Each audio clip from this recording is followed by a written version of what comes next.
What is up, guys? Welcome back to the channel and welcome back to, can you believe it, I'm actually uploading another Star Wars Battlefront 2 video. I never thought that day would come. I know you guys might have doubted me like we all doubted Disney, and well, hopefully after this video you can say you at least were not disappointed in one of them.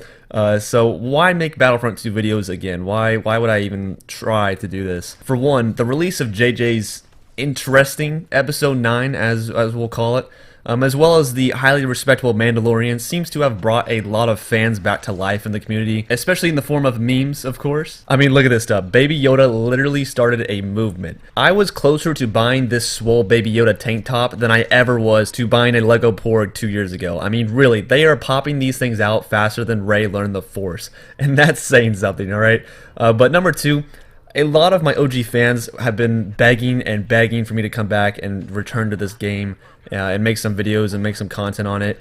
I don't say that lightly either. The past 2 years and every Fortnite video I've uploaded has looked something like this in the comment section. But you see, there's a problem. Back! Deep down, I did miss it though, and so recently I decided to do a poll on my channel, and turns out about 2/3 of you guys actually want me to do some more Star Wars content. On top of that, I got the new Elite Controller Series 2 and a brand new PC from Ironside that I wanted to try out on other games, and so I felt like this was a good opportunity to do just that. Now, after getting into it all, although I did end up using the new controller, I did not end up using the PC simply because I didn't want to pay for a game I already owned on a different platform just to play it on a new platform. I feel like that was kind of pointless. However, while we have Ironside mentioned, I do want to let you guys know about an amazing giveaway that they're doing right now on their channel. They're giving away a PC called the Wisp. It's $2,500 worth of parts, and they are giving away absolutely free. So all you have to do is go to their YouTube video covering it, which I will have linked down below, and in the description of their video will be a link to enter into the giveaway for the PC. It's quick and simple, and I mean, just look at this thing. It's literally gorgeous. I love the blue lights. I love the aesthetic design. These guys literally kill it when it comes to customizing PCs and making these PCs look unique.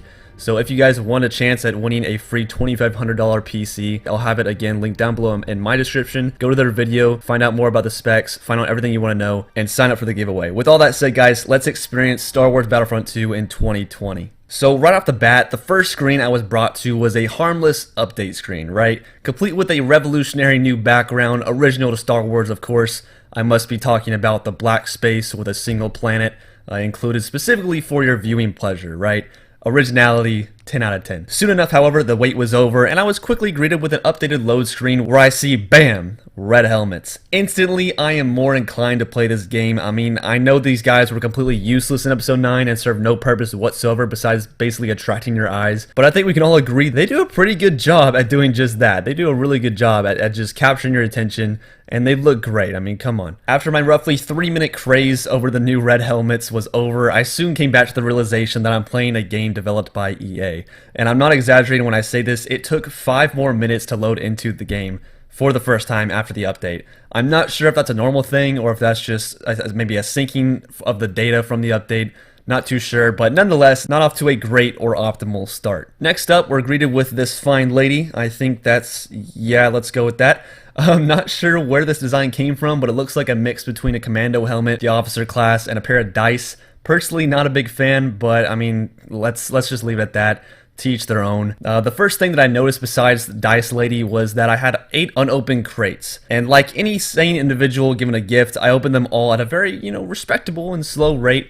Not really, that's a joke. I literally devoured these things. They were also red, so my hopes were pretty high that they would give me something good. However, of course, my expectations were undermined and they ended up giving me nothing but credits and duplicate pieces I already owned. So that was a bit disappointing, but on a good note, I unlocked this fresh outfit for my Assault Trooper, so I can't complain there. My man's looking good. I then found my way to the Hero Collection screen, and this is where things get good. All jokes aside, this screen looks amazing. They did a great job, and I gotta say, it almost looks as good as Scene 38 Reimagined from A New Hope. If you guys haven't seen that, by the way, go watch it. If you don't know what I'm talking about, you have to look it up on YouTube. Scene 38 Reimagined from A New Hope. Hands down, this is just as good looking. They both look great. But yeah, I mean, look at Darth Maul's entrance. Look at that. That is so good, bro. It literally looks so clean. I'm really glad that they ditched the hologram theme. I think they definitely upped it on this one. Anakin looks like a 7th grader mad at his mom for telling him to eat his vegetables.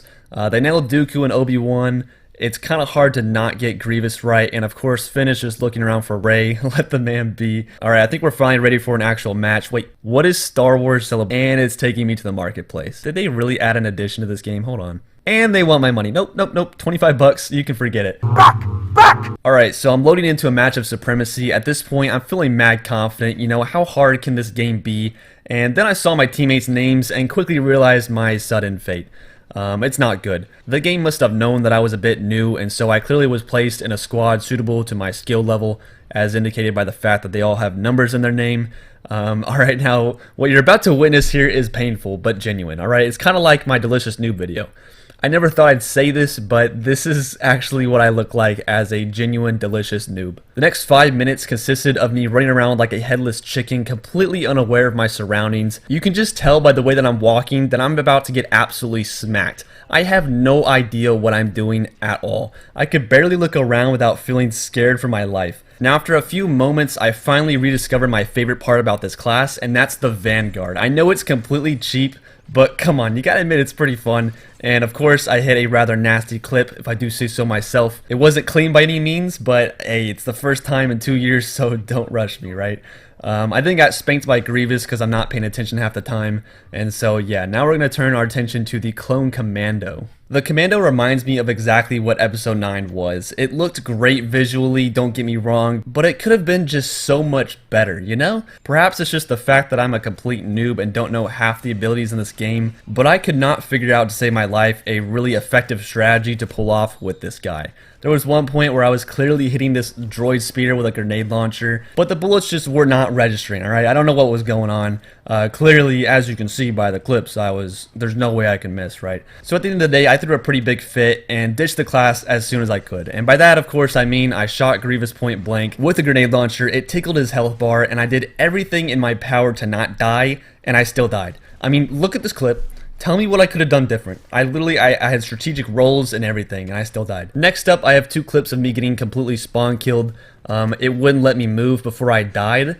Not really sure why that's a thing. Apparently spawn farming has gotten much worse in this game. I wasn't too happy that these guys were playing the game so disgusting, and so I taught a few of them a lesson. As you can see by spawning in as this dude that basically has a blurg on steroids. After defeating a few of them, my thumbs just stopped working. I got a little nervous. I started taking a ton of heat. I jumped in the air out of desperation, and I got completely blasted into oblivion. It was not pleasant. Now, as cheap as I think the blurg is, especially on steroids, I think we can all agree that a noob's gotta do what a noob's gotta do, right? So I shamelessly spawned this thing in again. I nearly blew myself up here by pressing the wrong button, but this made me turn around and run into my old friend, the Heavy Sentry Spammer. If you don't remember my old videos, this guy serves a very special place in my heart. So I figured we'd just, sit back and observe this guy's actions together. After all, look at the way this guy's walking. Clearly he has some experience in this game. So after following him around for less than 20 seconds, he already started checking off the list, right? Shooting at nothing, shooting at ranges that a sniper should be shot at, being overconfident, and lastly, of course, attracting an AAT. Yeah, at this point, I left my man in the dust. I am not even going to sugarcoat it. There's no reason for me to stay there, alright? But can you blame me? The guy came around the corner with purpose. I knew that both of us were not making it out alive, so I figured it might as well be me that lives, right? Well, after running, I kind of felt bad, so I turned around to see if I could do anything to help his situation, and instead I got to witness firsthand what literal overkill looks like. My guy got nuked. Straight deleted from the game, alright? Look at that explosion. In the moment, I thought, oh, maybe he's still alive. Nope, he's dead. He's definitely dead. And so at this point, my friend is gone. I felt like there was not really a point in living, so I decided to make an honorable last stand for my heavy boy. Alright, now after somehow running straight past his killer, I came across the same droid speeder from before, and I aimbotted the crap out of him with my roided up blurg. I'm not really sure how this happened, but there you go. I'm gonna call it aimbot because that's exactly what it looks like. So explain to me, EA, how that works. Now after that, I was literally walking in the wide open trying to die, but my character just turned into James Bond. I was one-shotting literally everybody. Finally, after a few great kills, I started getting overrun, but at the end of the day, it took an AAT to take me down, so I'm pretty confident. I'm pretty proud of that last stand. Now, the rest of the match consisted of me hitting some banger no-scopes. You already know it's not a triple video without some banger no-scopes in there. Not really. I'm not known for that at all. But this one was still fire, so I'm gonna add that one in there. Now, while I was doing that, I was racking up an excessive amount of deaths, especially when we got to the stage where we boarded the ship. But just like every Star Wars movie, we ended up blowing it up, even though the odds were completely against us. And after all my hard work was said and done, we're not going to talk about what place I came in, because it's pretty sad. Alright guys, I hope you enjoyed my first match as a new player to Star Wars Battlefront 2 2020. The game has definitely changed a lot, and I definitely recommend checking it out. Overall, my experience was pretty positive. I liked it a lot, despite the few times that, I got spawn killed or bullets didn't register. I know what you guys are thinking. I didn't even get to test out the new hero mechanics, and I'm sorry about that. I just never got a chance to spawn one in. Hopefully I can do that in a future video. If you want to see me do that, let me know down below, and I will be more than happy to make that happen eventually. Also, if you are an old fan of my Star Wars content, be sure to be proud of that down in the comments below. I'd love to see who all is still here and remembers those old days. And with that said, guys, thank you so much for watching. I hope you all have a great day, and I will see you all next time. Peace.